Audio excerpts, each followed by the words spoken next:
Good morning student. તો હવે આપણે અહીંયા થર્ડ સેમેસ્ટર પૂરું કરેલું છે અને જેવું આપણે ડિસ્કસ કરેલું મિટિંગમાં એવું આપણે ફોર્થ સેમેસ્ટર આપણે શરૂ કરી રહ્યા છીએ, જેમાં આપણે સ્ટીરિયો કેમેસ્ટ્રી ભણીશું. તો સ્ટીરિયો કેમેસ્ટ્રીમાં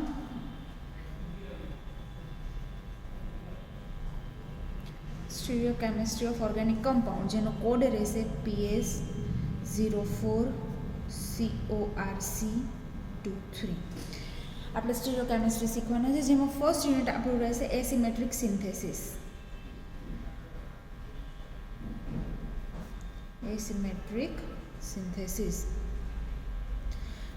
પરંતુ આપણે ફર્સ્ટ યુનિટ સ્ટાર્ટ કરીએ એના પહેલાં આપણે સ્ટીરિયો કેમેસ્ટ્રી શીખવા માટે થોડીક એની ટર્મ્સ આપણને ખબર હોવી જોઈએ. ફોર એક્ઝામ્પલ, સ્ટીરિયો કેમેસ્ટ્રી એટલે શું, કાયરાલિટી, કાયરલ સેન્ટર્સ, સ્ટીરિયો સેન્ટર્સ, આ બધી વસ્તુઓ આપણને ડેફિનેશન એ શું છે, કઈ રીતે થાય. ફોર એક્ઝામ્પલ્સ, ડાયાસ્ટીરિયોમર્સ કોને કહેવાય, ઇનાન્શિયોમર્સ કોને કહેવાય, મેસો કમ્પાઉન્ડ કોને કહેવાય, બધી વસ્તુની આપણને ખબર હોવી જોઈએ. તો આજના વિડીયો લેક્ચરમાં આપણે જસ્ટ યુનિટ શરૂ નથી કરતા, પરંતુ આ બધી ટર્મ્સની થોડીક ડિટેલ્સ મેળવી લઈએ, એટલે કે એની ડેફિનેશન્સ જોઈ લઈએ, કઈ રીતે કમ્પાઉન્ડ એકબીજા સાથે રિલેટ કરે છે, એવી બધી વસ્તુ આપણે આની અંદર આપણે જોઈ લઈએ. ત્યારબાદ નેક્સ્ટ વિડીયો લેક્ચરથી આપણે જે ફર્સ્ટ યુનિટ છે આપણું, ધેટ ઇઝ ધ એસિમેટ્રિક સિન્થેસિસ, એના વિશે આપણે શરૂઆત કરશું. એસિમેટ્રિક સિન્થેસિસ કોને કહેવાય, એની અંદર કઈ ટાઈપની સિન્થેસિસ હોય, કઈ રીતે કરવામાં આવે છે અને મોસ્ટલી એનો યુઝ શું થાય છે, બરાબર, એ આપણે જોવાનું રહેશે. તો સૌથી પહેલાં શરૂ કરીએ basic information for the stereo chemistry.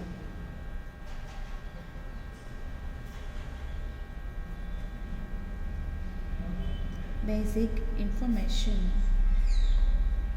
about stereochemistry. જે રીતે આપણે થર્ડ સેમેસ્ટરમાં કરેલું હતું through out the video lectures, એવી જ રીતે આપણે ફોર્થ સેમેસ્ટર પણ એવી જ રીતે જાશું. Through out the video lecture જ આપણે બધું આ સિલેબસ છે એ કવરઅપ કરવાનું રહેશે. જેવી રીતે આપણે લાસ્ટમાં કરેલું કે આપણે ડાઉટ સેશન રાખીએ છીએ, જો તમને કોઈ પણ ડાઉટ હોય તો તમે થ્રુ મને વોટ્સઅપ થ્રુ પૂછી શકો છો, અથવા તો જ્યારે આપણે મિટિંગ કરીએ ત્યારે પણ પૂછી શકો, કોલ થ્રુ પણ પૂછી શકો. એવી જ સેમ પેટર્ન આપણે ફોર્થ સેમેસ્ટર માટે પણ ફોલો કરશું. સૌથી પહેલાં વોટ ઇઝ સ્ટીરિયો કેમેસ્ટ્રી, એટલે કે definition of stereo chemistry. Stereo chemistry કોને કહીશું, એની ડેફિનેશન જોઈ લઈએ. તો it is a branch of chemistry which deals with the spatial arrangement. કોનું spatial arrangement? Spatial arrangement of atoms or groups. Spatial એટલે અવકાશીય. સ્પેશિયલ એટલે આમ સ્પેશિયલ નથી સમજવાનો, આ અવકાશી અરેન્જમેન્ટ એટલે કે 3D અરેન્જમેન્ટ. આપણે એને અનધર લેંગ્વેજમાં કહી શકીએ કે એનું 3D અરેન્જમેન્ટ. એટમ્સ અને ગ્રુપ્સનું કોઈ એક particular atom, for example carbon છે, એની આજુબાજુમાં રહેલા અલગ અલગ ગ્રુપ્સ છે, એનું સ્પેશિયલ અરેન્જમેન્ટ કેવું છે એની ઇન્ફોર્મેશન લેવાનું, એ આપણે કરશું સ્ટીરિયો કેમેસ્ટ્રીની અંદર. Which deals with the study of the molecule of 3-dimensional object, એટલે કે આખો ઓબ્જેક્ટ જે આપણો મોલિક્યુલ છે એને 3Dમાં કઈ રીતે રિપ્રેઝેન્ટ કરવામાં આવે છે, એની જે સ્ટડી કરવાની હોય છે એને આપણે કહીશું stereo chemistry. Now the second thing is what is chirality. Chirality કોને કહેશું? આમ તો જનરલી આપણને ખબર જ છે કે કાયરાલિટી શું છે, કાયરલ સેન્ટર કોને કહેવાય. Then also we are going through the some definition, so we can clear the funda. Okay, આખા વિડીયો લેક્ચરમાં આપણે થોડીક ડેફિનેશન્સને એવું બધું જનરલ ઇન્ટ્રોડક્શન જ જોશું for the stereo chemistry. And then after next lecture we are going to start the asymmetric synthesis, that is the actual unit of the our fourth semester. Now what is chirality? તો આપણને ખબર છે કાયરાલિટી એટલે શું, તો કે કોઈ molecule હોય કેવો હોવો જોઈએ, નોન સુપર ઇમ્પોઝિબલ હોવો જોઈએ. એની પ્રોપર્ટી કેવી હોવી જોઈએ? નોન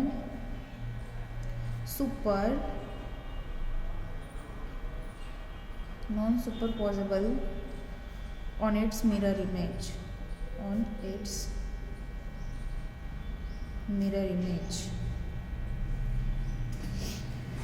એટલે શું કહેવા માંગે છે કે આપણી પાસે કોઈ એક મોલેક્યુલ છે, એની આપણે મિરર ઇમેજ લઈએ. થોડું ઘણું સ્ટીરિયો કેમેસ્ટ્રી તમે ફર્સ્ટ સેકન્ડ સેમેસ્ટરમાં ભણી ગયા છો, તો આ વસ્તુ પણ તમને ખબર હશે. ફોર એક્ઝામ્પલ, મારી પાસે આ રીતના એક મોલેક્યુલ છે,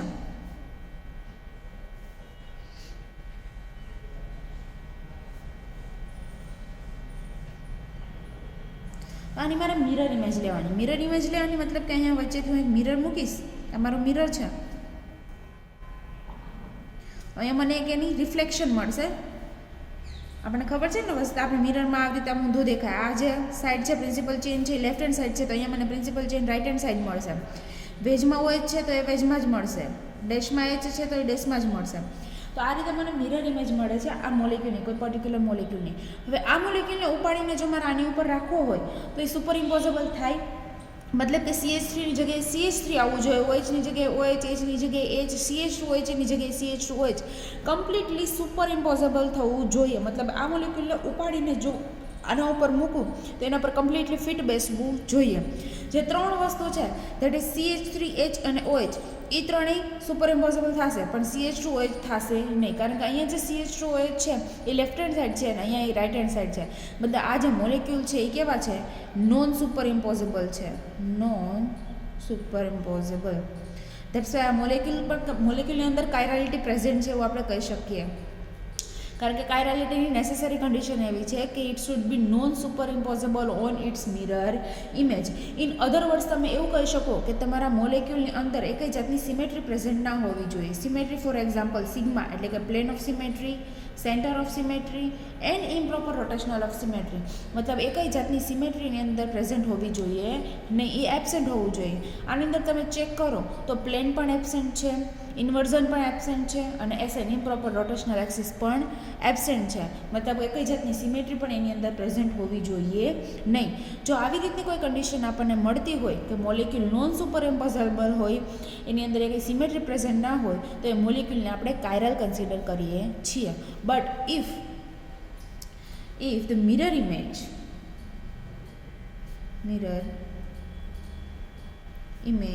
is superposable, then અહીંયા તો નોન સુપર ઇમ્પોઝેબલ મળ્યું, મતલબ કે એની અંદર ફિટ નથી બેસતું, પણ આપણને કોઈ મોલેક્યુલ એવો મળે છે કે એની મિરર ઇમેજ ઉપર એક્ઝેક્ટલી ફિટ બેસે છે, તો એને એકાયરલ મોલેક્યુલ કહેશું. એકાયરલ મોલેક્યુલ. જો ફિટ ના બેસતી હોય તો એને કાયરલ કહેવાય અને જો ફિટ બેસતી હોય તો એને એકાયરલ મોલેક્યુલ કહેવાય. તો આ આપણે જોયું કાયરાલિટી વિશે. Now third one is the chiral center. Chiral center. જેવી રીતે કાયરાલિટી છે એવી રીતે કાયરલ સેન્ટર. મોલેક્યુલ જો કોઈ કાયરલ હોય તો એની અંદર કાયરલ સેન્ટર પ્રેઝન્ટ છે કે નહીં એ આપણે જોવાનું છે. પણ તો કાયરલ સેન્ટર કોને કહેવાય, એની કન્ડિશન, નેસેસરી કન્ડિશન શું છે બિંગ કાયરલ, એ વસ્તુ આપણે જોઈએ આની અંદર. તો કન્ડિશન શું રહેશે ટુ બિંગ અ કાયરલ સેન્ટર? તો લખો કાયરલ સેન્ટરની નેસેસરી કન્ડિશન છે atom having all the four valency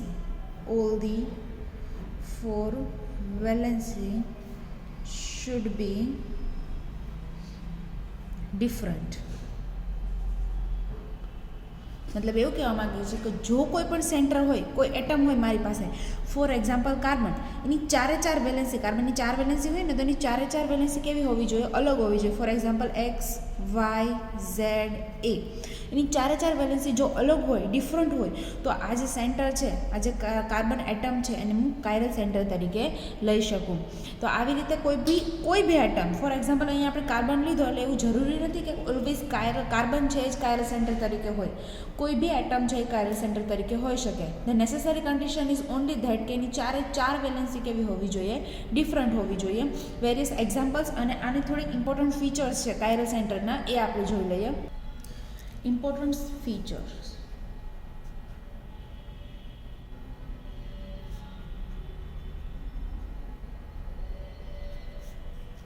એમાં ફર્સ્ટ, હવે કાયરલ સેન્ટર આપણને ખબર પડી ગઈ. કાયરલ સેન્ટર કોને કહેશું?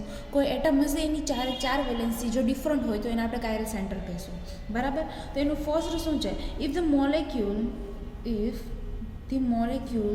having only one chiral center, then the whole molecule is chiral.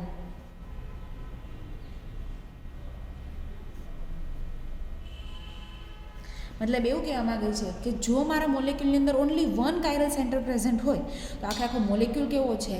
કાયરલ કે છે. ફોર એક્ઝામ્પલ હમણાં આપણે જોયું હતું CH3, CH2OH, વેજમાં મારી પાસે છે OH અને ડેશમાં મારી પાસે છે H. હવે તમે આ કાર્બનને ધ્યાનથી જુઓ, અહીંયા એક કાર્બન છે ને એક વેલેન્સી મિથાઇલ છે, એક વેલેન્સી CH2OH, એક OH અને એક H. મતલબ આ જે કાર્બન છે એને હું કાયરલ સેન્ટર કહી શકું. કાયરલ સેન્ટર, આ કાર્બન છે મારી પાસે કાયરલ સેન્ટર છે. હવે આ જે આપણો આખો મોલેક્યુલ છે એની અંદર એક જ કાયરલ સેન્ટર છે, આના સિવાયના કંઈ કાયરલ સેન્ટર નથી. તો જો મારા મોલેક્યુલની અંદર કોઈ એક જ only one chiral center present હોય તો હું આખા મોલેક્યુલને કાયરલ મોલેક્યુલ કહી શકું. મતલબ કે આખો જે મોલેક્યુલ છે એ પણ કેવો છે? કાયરલ મોલેક્યુલ છે. હવે એવી જ રીતે second feature, if the molecule having more than one chiral center, more than one chiral center, then usually it is chiral, then usually it is chiral. but એક exceptional case છે meso compound. આ શું કહેવા માગે છે હું સમજાવું તમને. એવું કહેવા માગે છે કે જો મારા મોલેક્યુલની અંદર એક કરતાં વધારે કાયરલ સેન્ટર હોય, for example COOH, OH, OH, H, H, COOH. હવે આની અંદર આપણે જોઈએ, પહેલાં આપણી પાસે કાયરલ સેન્ટર કેટલા છે. ફોર એક્ઝામ્પલ હું આ કાર્બનની વાત કરું તો એની પાસે એક વેલેન્સી COOH છે, એક H, એક OH, and the third valency is this. મતલબ કે ફોર્થ વેલેન્સી ઇઝ ધીસ. મતલબ ફોર્થ વેલેન્સીમાં ખાલી આપણે કાર્બન અટેચ છે એવું ના કહી શકીએ. ફોર્થ વેલેન્સી આખું નીચેનું ગ્રુપ છે એની ફોર્થ વેલેન્સી છે. મતલબ આ જે કાર્બન છે એને આપણે કાયરલ કાર્બન કહેશું, કાયરલ સેન્ટર કહેશું. હવે એવી જ રીતે આ કાર્બનની વાત કરો તો એની પણ ચારે વેલેન્સી ડિફરન્ટ છે. Hydrogen, hydroxyl, carboxylic group and this is the fourth valency. મતલબ અગેન આ કાર્બન પણ કેવો છે? કાયરલ સેન્ટર છે. એટલે આપણે એવું કહી શકીએ કે આપણા મોલેક્યુલની અંદર more than one chiral center present છે. તો આ મોલેક્યુલ છે એ યુઝ્યુઅલી કેવું હોય? કાયરલ હોય. પણ એનું એક્સેપ્શનલ કેસ છે મીઝો કમ્પાઉન્ડ. મતલબ આ મીઝો કમ્પાઉન્ડ છે. જો તમે મીઝો કમ્પાઉન્ડ એટલે શું? તો કે કોઈ મોલેક્યુલની અંદર પ્લેન ઓફ સિમેટ્રી પ્રેઝન્ટ હોય. અહીંયા આપણે જુઓ કે આ તમે પ્લેન પાસ કરો તો આ પ્લેન ઓફ સિમેટ્રી પ્રેઝન્ટ છે. એટલા માટે આપણે વાત કરી કે જો કોઈ મોલેક્યુલની અંદર એક કઈ જાતની સિમેટ્રી પ્રેઝન્ટ હોય, weather it is a C2 axis or axis of symmetry, centre of inversion, plane of symmetry, કંઈ પણ વસ્તુ જો પ્રેઝન્ટ હોય તો મોલેક્યુલ કેવો થઈ જાય? એ કાયરલ થઈ જાય. આ મીઝો કમ્પાઉન્ડ હોવાને લીધે આપણો મોલેક્યુલ કેવો છે?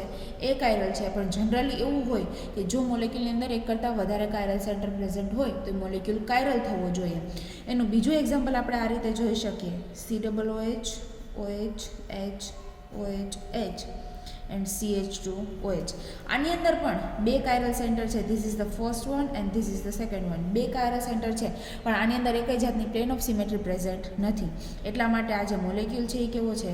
કાયરલ છે. એટલે એવું કહે છે કે એક કરતાં જો વધારે કાયરલ સેન્ટર પ્રેઝન્ટ હોય તો યુઝ્યુઅલી કાયરલ હોય. પણ એનું એક્સેપ્શનલ કેસ છે મીઝો કમ્પાઉન્ડ. જો આપણી પાસે મીઝો કમ્પાઉન્ડ હોય એટલે કે એવા કમ્પાઉન્ડ કે જેની અંદર પ્લેન ઓફ સિમેટ્રી પ્રેઝન્ટ હોય તો એ મોલેક્યુલ એ કાયરલ હશે. Otherwise it will be the chiral center. This will be the second feature. Now, third feature. Most common chiral center in organic compound is carbon. Common chiral center is sp3 hybridized carbon. મતલબ એવું કહેવા માગે છે કે અત્યાર સુધીમાં પણ mostly કાયરલ સેન્ટરની જ્યારે વાત આવે ત્યારે આપણને કાર્બન જ દેખાતો હોય. કારણ કે ઓર્ગેનિક કેમિસ્ટ્રીમાં મોસ્ટલી કાયરલ સેન્ટર તરીકે કાર્બન જ પ્રેઝન્ટ હોય અને મોસ્ટલી આપણે જેટલા કાયરલ સેન્ટર જોશું એની અંદર કાર્બન જ હશે. અત્યાર સુધી આપણા મગજમાં એવું હોય કે કાયરલ સેન્ટર એટલે કે કાર્બન, એટલે કે કાર્બનની ચારે વેલેન્સી જો ડિફરન્ટ હોય તો એને કાયરલ કાર્બન કહેશું. પણ એવું નથી હોતું. બીજા એટમ પણ કાયરલ સેન્ટર તરીકે એક્ટ કરી શકે છે. અને બીજા સેન્ટર કયા કયા હોઈ શકે? તો ફોર એક્ઝામ્પલ ક્વાટર્નરી નાઇટ્રોજન આઇટમ. આપણને ખબર છે કે નાઇટ્રોજનની પહેલાં તો 4 વેલેન્સી જ નથી હોતી. નાઇટ્રોજનની વેલેન્સી કેટલી હોય? 3 વેલેન્સી હોય, આપણને ખબર છે. પણ આપણે એવું કીધું કે જો કોઈ સેન્ટરની ચારે વેલેન્સી ડિફરન્ટ હોય તો એને કાયરલ સેન્ટર તરીકે આપણે લઈ શકીએ. હવે આપણને ખબર છે કે પિરિયોડિક ટેબલમાં કાર્બન પાસે 4 વેલેન્સી છે. કાર્બન ફેમિલી એવું છે કે જેની પાસે 4 વેલેન્સી છે. એટલા માટે આપણા મગજમાં ઓલવેઝ કાયરલ સેન્ટર તરીકે કાર્બન જ આવે છે. નાઇટ્રોજન પાસે 3 જ વેલેન્સી છે, તો એ કાયરલ સેન્ટર તરીકે કઈ રીતે એક્ટ કરશે? તો કે જો નાઇટ્રોજનની 3 વેલેન્સી આપણે બતાવી દઈએ, ધેટ ઇઝ એક મિથાઇલ લઈએ, એક ઇથાઇલ લઈએ, એક આઇસોપ્રોપાઇલ લઈએ, અને એક એની પાસે શું હશે? લોન પેર હશે. તો હવે જે ચોથી વેલેન્સી છે લોન પેર છે એને તમારે ચોથી વેલેન્સી તરીકે કાઉન્ટ કરવાની રહે છે. એટલે એવું કે નાઇટ્રોજનની આ 3 વેલેન્સી તો ડિફરન્ટ છે, પણ આ એની ચોથી વેલેન્સી તરીકે જો તમે એને લોન પેર છે ને ચોથી વેલેન્સી લઈ લો તો આ 4 વેલેન્સી એની ડિફરન્ટ થાય, અને 4 વેલેન્સી એની ડિફરન્ટ થવાના લીધે આ કેવું થઈ જાય? કાયરલ સેન્ટર થઈ જાય. પણ આ કેવું હશે? ઓપ્ટિકલી ઇનએક્ટિવ હશે. હવે એક વસ્તુ આપણને ખબર છે, આ વસ્તુ, આ રૂલ તમને ખબર હશે કે જો મોલેક્યુલ કાયરલ હોય તો એ ઓપ્ટિકલી એક્ટિવ હોય, અને મોલેક્યુલ અકાયરલ હોય તો એ ઓપ્ટિકલી ઇનએક્ટિવ હોય. આ વસ્તુ આડાવડી બહુ થઈ જાય, બહુ કન્ફ્યુઝન થઈ જાય, એટલે આ એક મગજમાં બેસાડી લેવું. મોલેક્યુલ કાયરલ હોય તો it will be the optically active. If the molecule is achiral then it will be the optically inactive. તો આપણી પાસે આ મોલેક્યુલ છે એ કાયરલ છે તો આ કેવો હશે? ઓપ્ટિકલી એક્ટિવ હશે. આ મોલેક્યુલ અકાયરલ છે તો એ કેવું હશે? ઓપ્ટિકલી ઇનએક્ટિવ હશે. આ ઓપ્ટિકલી એક્ટિવ હશે. તો હવે અહીંયા તમે જુઓ કે આ જે કાયરલ સેન્ટર છે, નાઇટ્રોજન છે એ કેવું છે? એની બધી વેલેન્સી ડિફરન્ટ છે, મતલબ કે આ કેવું હોવું જોઈએ? કાયરલ હોવું જોઈએ. એટલે કે આ કાયરલ તો છે તો એ કેવું હોવું જોઈએ? ઓપ્ટિકલી એક્ટિવ હોવું જોઈએ ને. અહીંયા આપણે કીધું કે જો એ કાયરલ હશે તો એ ઓપ્ટિકલી એક્ટિવ હશે. તો અહીંયા કાયરલ છે તો એ કેવું હોવું જોઈએ? ઓપ્ટિકલી એક્ટિવ હોવું જોઈએ, પણ આ ઓપ્ટિકલી ઇનએક્ટિવ છે. આ કેવું છે? ઓપ્ટિકલી ઇનએક્ટિવ છે. નોટ કરી લેવું આ વસ્તુ. શું કામ ઓપ્ટિકલી ઇનએક્ટિવ છે? એનું રીઝન પણ છે. કારણ કે નાઇટ્રોજન નાનો એટમ હોવાને લીધે પાયરામિડલ ઇન્વર્ઝન આપે છે. પાયરામિડલ ઇન્વર્ઝન આપે છે. ના વોટ ઇઝ પાયરામિડલ ઇન્વર્ઝન? પાયરામિડલ ઇન્વર્ઝન એટલે કે જ્યાં નાઇટ્રોજન છે એની આ રીતે એક વેલેન્સી છે તો એનું પાયરામિડલ ઇન્વર્ઝન થઈને શું થઈ જાય? તો કે લોન પેર જે ઉપરની સાઈડ હતી એ લોન પેર હવે નીચેની સાઈડ આવી જાય, અને આ જે 3 વેલેન્સી નીચે હતી 3 વેલેન્સી આ રીતે ઉપરની સાઈડ આવી જાય. આને કહેવાય પાયરામિડલ ઇન્વર્ઝન. તો આ પાયરામિડલ ઇન્વર્ઝન ટાઈપની એક પ્રોપર્ટી ધરાવે છે નાઇટ્રોજનવાળું ગ્રુપ. તો એને લીધે આખો જે મોલેક્યુલ છે એ કેવો થઈ જાય છે? ઓપ્ટિકલી ઇનએક્ટિવ થઈ જાય છે. મોલેક્યુલ કાયરલ છે then also it is optically inactive. તો આવું તમને ક્યારેક પૂછાય કે એવો મોલેક્યુલ મારી પાસે છે કે એ કાયરલ હોવા છતાં ઓપ્ટિકલી ઇનએક્ટિવ છે, તો એનું રીઝન તમને પૂછે, રીઝનમાં લખવાનું બિકોઝ ઓફ ધી પાયરામિડલ ઇન્વર્ઝન. પણ હવે મેં એના એક્ઝામ્પલમાં તમને એવું કીધું કે ક્વાટર્નરી નાઇટ્રોજન એટમ, અહીંયા ક્વાટર્નરી નાઇટ્રોજન એટમ નથી, બરાબર? તો ક્વાટર્નરી નાઇટ્રોજન એટમ બનાવવા માટે મારે શું કરવાનું? તો કે આ જે લોન પેર છે, આપણને ખબર છે કે નાઇટ્રોજનની લોન પેર કેવી હોય? બેઝિક હોય, મતલબ કે નાઇટ્રોજન બેઝિસિટી ધરાવે છે, એની લોન પેરને ઇઝીલી ડોનેટ કરી શકે. તો એની લોન પેરને આપણે ડોનેટ કરાવીને એને ક્વાટર્નરી સોલ્ટ બનાવીએ તો પણ એની 4 વેલેન્સી ડિફરન્ટ થઈ જાય. જોઈએ એનું રિએક્શન, અથવા તો એનું એક્ઝામ્પલ કઈ રીતે હું તમને કહું છું. મતલબ નાઇટ્રોજન છે એની 4 વેલેન્સી ડિફરન્ટ. એક વેલેન્સી એની રાખીએ મિથાઇલ, એક વેલેન્સી રાખીએ ઇથાઇલ, એક વેલેન્સી એની આઇસોપ્રોપાઇલ. જે 4th વેલેન્સી એની હતી લોન પેર, એની જગ્યાએ આપણે એનું સોલ્ટ બનાવી દઈએ, એનું રિએક્શન કરાવી નાખીએ ફિનાઇલ સાથે, તો હવે એને નાઇટ્રોજનની લોન પેર એની ડોનેટ કરી, મતલબ એના પર આવશે પોઝિટિવ ચાર્જ. તો હવે તમે જુઓ તો આ નાઇટ્રોજનની 4 વેલેન્સી તમને ડિફરન્ટ દેખાતી હશે. તો આ 4 વેલેન્સી એની ડિફરન્ટ હોવાને લીધે આ કેવી રીતે એક્ટ કરશે? તો કે કાયરલ સેન્ટર તરીકે એક્ટ કરશે. આ જે નાઇટ્રોજન છે એ કાયરલ સેન્ટર તરીકે એક્ટ કરશે. જેવી રીતે નાઇટ્રોજન છે એવી રીતે ફોસ્ફરસ પણ કાયરલ સેન્ટર તરીકે એક્ટ કરી શકે. એની 4 વેલેન્સી તમે આ રીતે અલગ બતાવી શકો, આર, OR ડેશ. જેવી રીતે ફોસ્ફરસ એવી રીતે સેમ સલ્ફરની પણ 4 વેલેન્સી આપણે બનાવી શકીએ. ઓક્સિજનની 4 વેલેન્સી નથી બનાવી શકતા, અને ઓક્સિજન ફેમિલીનું જ એટમ છે સલ્ફર, આપણને ખબર છે.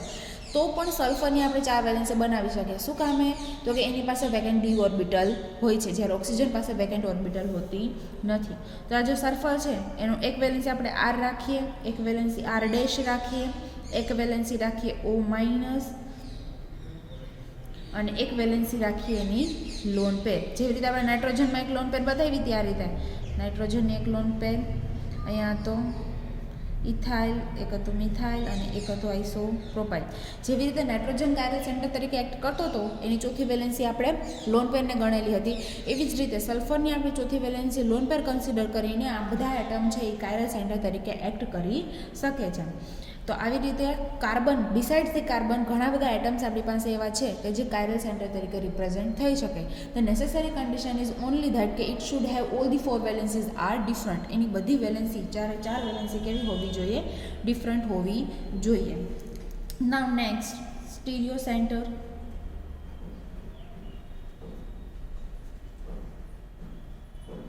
જેવી રીતે કાયરલ સેન્ટર જોયું એવી રીતે સ્ટીરિયો સેન્ટર. સ્ટીરિયો સેન્ટર શું છે તો એની પણ એક કન્ડિશન હોય છે. સ્ટીરિયો સેન્ટર એટલે કે એવું સેન્ટર કે જેની કોઈ બી બે વેલેન્સી આપણે ચેન્જ કરીએ. ફોર એક્ઝામ્પલ આપણે same example again and again લઈએ. CH3 CH2OH OH and H. હવે આ છે અને આપણે સ્ટીરિયો આ કાયરલ સેન્ટર છે એ તો આપણને ખબર છે. આ કેવું છે કાયરલ સેન્ટર. હવે કાયરલ સેન્ટર અને સ્ટીરિયો સેન્ટર વચ્ચે ફેર શું છે એ પણ આપણે આની અંદર જ જોઈ લઈએ. આ કાયરલ સેન્ટર છે. કાયરલ કઈ રીતે કીધું તો કે એની જો ચારે ચાર વેલેન્સી ડિફરન્ટ હોય તો એને આપણે કાયરલ સેન્ટર કીધું. મતલબ કે આ કાયરલ સેન્ટર છે એટલે આપણને ખબર પડી ગઈ તો કે હા.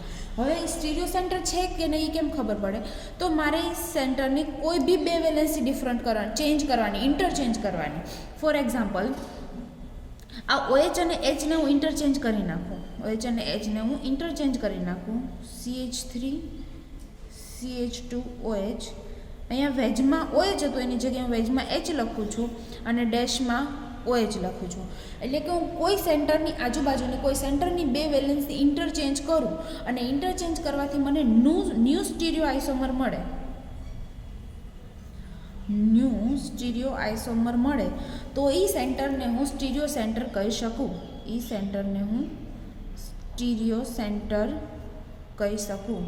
એટલે હવે એવું જરૂરી નથી કે જે સેન્ટર કાયરલ સેન્ટર હોય એ સ્ટીરિયો સેન્ટર એવું જરૂરી જ છે. એવી એક કન્ડિશન છે કે જો તમારો સેન્ટર છે એ કાયરલ સેન્ટર હોય તો એ સ્ટીરિયો સેન્ટર હોય જ.